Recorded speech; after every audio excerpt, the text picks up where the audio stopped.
देश के सबसे ज्यादा आबादी वाले राज्य यानी कि उत्तर प्रदेश को एक समय भारत का सबसे पिछड़ा राज्य माना जाता था। यूपी जैसे 4 अन्य राज्यों को मिलाकर इन्हें बीमारू राज्य का तमगा ही मिल गया था।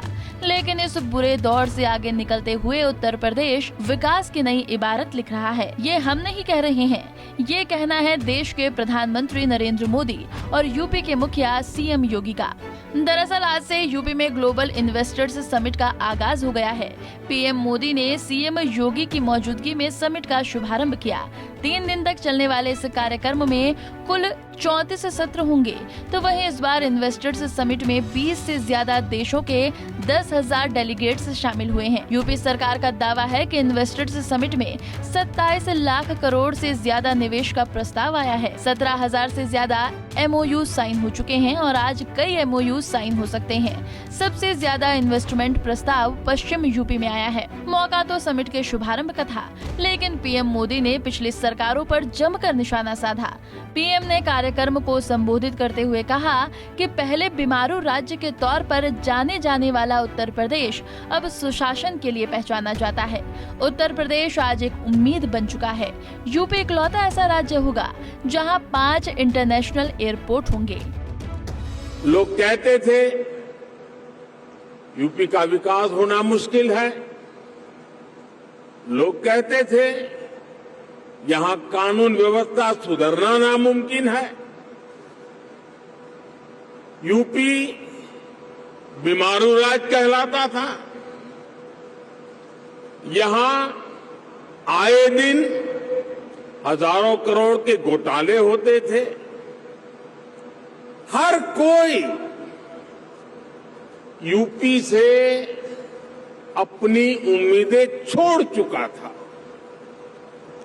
लेकिन सिर्फ 5-6 साल के भीतर यूपी ने अपनी एक नई पहचान स्थापित कर ली है और डंके की चोट पर कर दी है।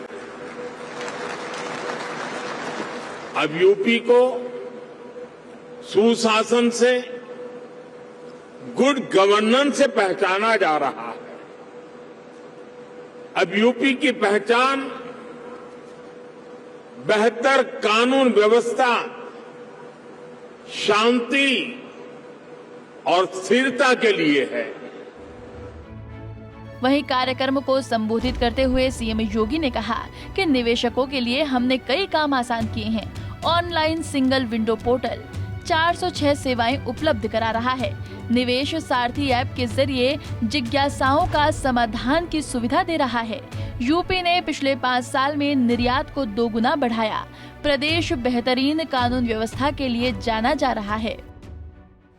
प्रदेश के अंदर इस पूरे निवेश महाकुंभ के अवसर पर जो प्रमुख वैश्विक और भारतीय कंपनियों से green hydrogen, renewable energy, electronics, defence and in aerospace, health, food processing, dairy, pharma, warehousing and logistics सहित सभी 25 सेक्टर में जिनकी सेक्टोरियल पॉलिसीज उत्तर प्रदेश सरकार ने पहले ही जारी की है, हमें निवेश के प्रस्ताव प्राप्त हुए हैं।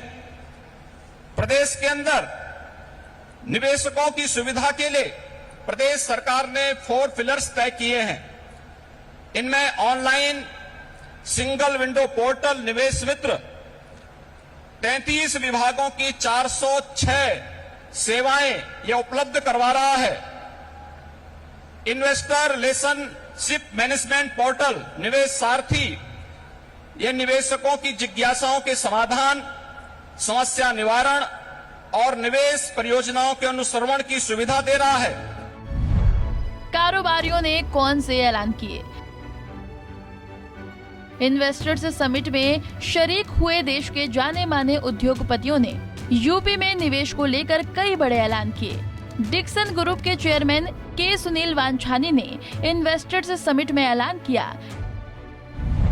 जबकि डिक्सन ग्रुप यूपी में 3 और मैन्युफैक्चरिंग सेंटर खोल रहा है। इस समय यूपी में हमारे 10,000 से ज्यादा कर्मचारी हैं। देश में बेचे जाने वाले मोबाइल का 65% उत्पाद यूपी में होता है। वहीं टाटा ग्रुप के चेयरमैन एन चंद्रशेखरन ने यूपी में निवेश को लेकर कहा कि यूपी में निवेश के लिए कृषि, manufacturing, infrastructure, defence, pharma, aerospace और टूरिज्म में निवेश के बहुत संभावनाएं हैं। विदेशी पर्यटकों के लिए यूपी पहली पसंद है क्योंकि यहाँ कई धार्मिक, ऐतिहासिक और वाइल्ड लाइफ सेंचुरी हैं। कार्यक्रम में बारी जब रिलायंस के चेयरमैन मुकेश अंबानी की आई तो उन्होंने यूपी में निवेश को लेकर बड़ा ऐलान किया। मुकेश अंबानी ने ऐलान करते हुए कहा कि यूपी में रिलायंस और जियो के 75,000 करोड़ रुपए इन्वेस्ट करेगा। इससे 1 लाख से ज्यादा रोजगार पैदा होंगे। इसी साल के अंत तक यूपी के सभी जिलों में 5G सर्विस शुरू हो जाएगी। आपको बता दें कि यूपी में ग्लोबल इन्वेस्टर्स समिट का आयोजन करने के पीछे सबसे बड़ा मकसद राज्य में बाहरी निवेशकों को आकर्षित करना है। इनमें दुनिया भर के निवेशकों और कंपनियों को आमंत्रित किया जाता है। आयोजन में शामिल होने वाली कंपनियों को विस्तार से राज्य सरकार की ओर से कॉरपोरेट सेक्टर में छूट से लेकर व्यवस्थाओं तक के बारे में बताया जाता है। साफ शब्दों में कहें तो कंपनियों और निवेशकों को इस बात के लिए आश्वस्त किया जाता है कि अगर वो राज्य में अपना पैसा या सेटअप स्थापित करेंगे तो उन्हें तमाम सहूलियतें दी जाएंगी, जिससे उन्हें कारोबार करने में आसानी हो।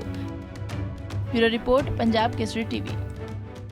हमसे जुड़े रहने के लिए हमारे YouTube चैनल को सब्सक्राइब करें और नई वीडियो की नोटिफिकेशन के लिए बेल आइकॉन को दबाएं।